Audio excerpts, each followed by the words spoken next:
మెదక్ పట్టణంలోని ప్రభుత్వ డిగ్రీ కళాశాల ఆర్ట్స్ క్యాంపస్లో సోమవారం నూతన సర్పంచులకు శిక్షణ కార్యక్రమం ప్రారంభమైంది.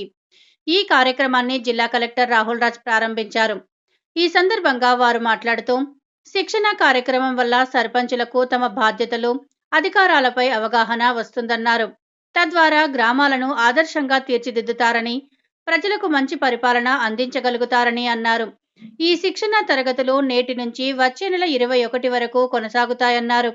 ప్రతిరోజు 100 మందికి 5 రోజుల చొప్పున 26 అంశాలపై శిక్షణ ఇవ్వనున్నట్లు తెలిపారు. నూతన సర్పంచులు ప్రతి ఒక్కరూ శిక్షణ కార్యక్రమాన్ని సద్వినియోగం చేసుకోవాలన్నారు. ఈ కార్యక్రమంలో జిల్లా పంచాయతీ అధికారి Yadaiah, DRDO Srinivas, ZP CEO Ellaiah, ఆయా శాఖల అధికారులు, వివిధ గ్రామాల సర్పంచులు తదితరులు పాల్గొన్నారు. వచ్చిన పాపన్నపేట్, నార్సింగి, మెదక్, హవేలి, గన్పూర్ గ్రామాలకు, మండలాలకు సంబంధించిన గ్రామాలకు సంబంధించిన సర్పంచులకు అందరికీ కూడా నమస్కారం. సో ముందుగా మీ అందరికీ కూడా నూతన సంవత్సర శుభాకాంక్షలు. అదేవిధంగా నూతనంగా మీరు అందరూ కూడా ఎన్నికైనందుకు మరి మీ అందరికీ కూడా ప్రత్యేక శుభాకాంక్షలు కూడా తెలుపుతా ఉన్నాం. సో ఈరోజు మనము మొత్తం మన జిల్లా వ్యాప్తంగా కూడా ఏవైతే సర్పంచ్లకు మనము ట్రైనింగ్ ప్రభుత్వం నిర్దేశించిందో దాన్ని ఈరోజు మనం ప్రారంభించుకున్నాం. సో ఈ 5 days వరకు సుమారుగా మనకి ఇప్పుడున్న ఈ 4 మండలాలకు సుమారుగా 100 మంది వరకు కూడా ఉన్నారు. సో ఇక్కడ కంటిన్యూ అవుతుంది. సో తర్వాత నెక్స్ట్ ఇంకొక బ్యాచ్, తర్వాత ఇంకో బ్యాచ్, అంటే సుమారుగా 5 బ్యాచ్లలో మనం అందరికీ కూడా ఇక్కడ ట్రైనింగ్ ఇవ్వబోతూ ఉన్నాం.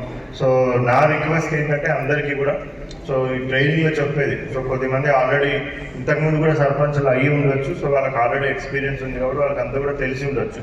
తెలిసి ఉన్నా కానీ కూడా సో మన లిస్టుల ప్రకారంగా చూస్తే కూడా సుమారు 80 నుంచి 90% మంది కూడా మనకి కొత్తగా ఎన్నికైన సర్పంచ్లే ఉన్నారు.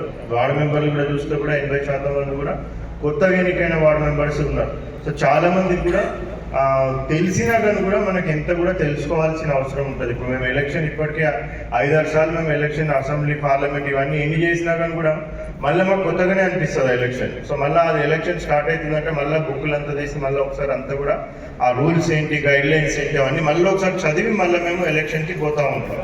సో ఆ విధంగానే సో ఇంతకుముందు మీరు చేసి ఉన్నా కానీ ఆల్మోస్ట్ మనకి 1.5 year కూడా గ్యాప్ అయిపోయింది.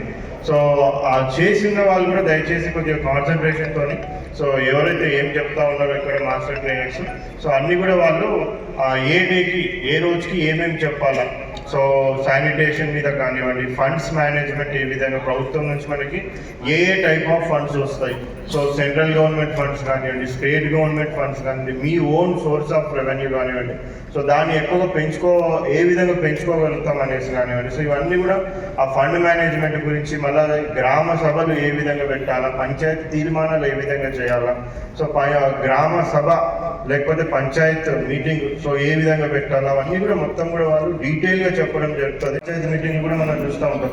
సో ఒక గ్రూప్ ఉంటుంది, ఇంకో గ్రూప్ ఉంటుంది, ఆ గ్రూప్ ఈ గ్రూప్ మీద, ఈ గ్రూప్ ఆ గ్రూప్ మీద ఆరోపణలు ప్రత్యారోపణలు అవి చేసుకుంటూ ఉండొచ్చు. సో ఇది అటువంటి ఆరోపణలు చేసుకునే వేదిక కాదు. సో ఇది ఒక శిక్షణ శిబిరం అన్నప్పుడు మనం అది ఒక శిక్షణ శిబిరం. మనం ఎట్లయితే స్కూల్కి పోయినప్పుడు మన దగ్గర ఉన్న స్కూల్లో ఎట్లయితే టీచర్స్ చెప్పినప్పుడు మనం ఏ విధంగా అయితే వింటామో సో ఆ విధంగానే మనం దీన్ని చూడాలి తప్పితే ఇది ఒక ఆర్గ్యుమెంట్ వేదిక లాగా సో ఇంతకుముందు అట్లుండేది ఇప్పుడు ఇట్లుంది, సో అది బాగుండే ఇది బాగలేదు, ఇట్లా కంపారిజన్ దయచేసి ఎవరు కూడా చేయొద్దు.